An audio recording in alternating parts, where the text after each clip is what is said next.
Olá pessoal, tudo bem? Aqui Paulo Marcos, novamente com o nosso quadro Minuto Contábil, onde a gente fala alguns temas importantes a nível tributário e de gestão. Vamos falar agora da inadimplência. Pessoal, acredito que vocês saibam como é a inadimplência da empresa de vocês. O que é isso, Paulo Marcos?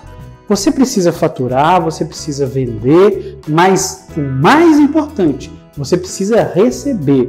Gente, imagine que você vendeu muito, faturamento enorme, beleza, mas recebeu pouco. Gente, não adianta nada, você está dando produtos para as demais pessoas, você está dando prestação de serviço sem cobrar. Então, a inadimplência, ela é muito importante, você precisa medir o nível de inadimplência da sua empresa, combatê-los. Paulo Marcos, como que eu diminuo a inadimplência? Aí depende da estratégia que será criada. Tem gente que monta um setor de cobrança, tem gente que terceiriza o setor de cobrança, tem gente que faz a cobrança de uma maneira diferente, já no pós-venda, né? É uma cobrança ali embutida no pós-venda, que inclusive é muito bem indicado.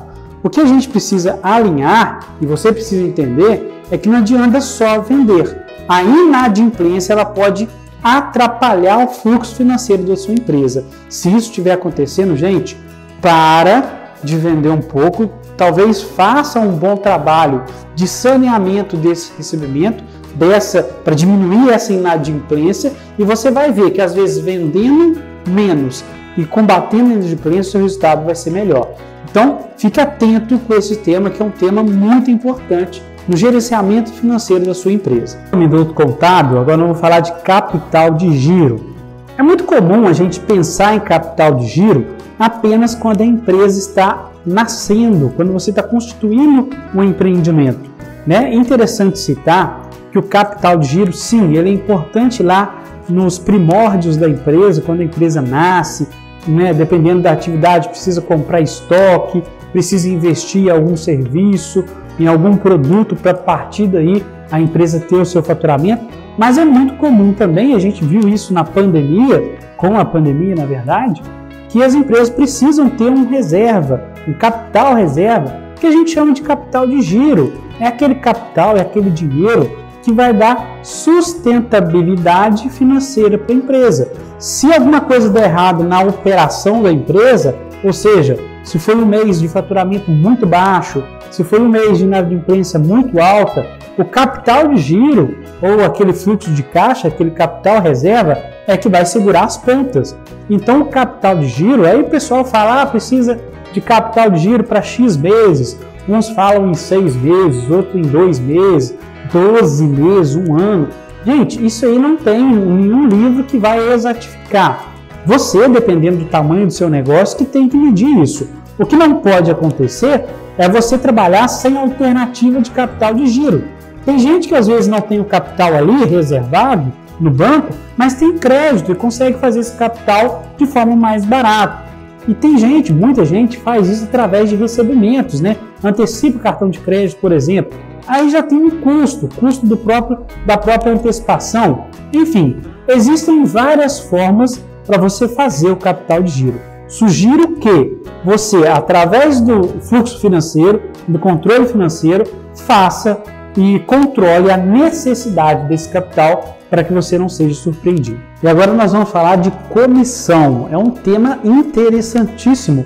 É um tema que muita gente pergunta sobre comissão. É o seguinte, gente. Primeiro, Paulo Marcos, eu posso pagar a comissão?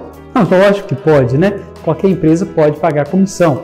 A comissão nada mais é do que um benefício financeiro a certos tipos de pessoas, normalmente vendedores, tendo em vista atingir uma meta.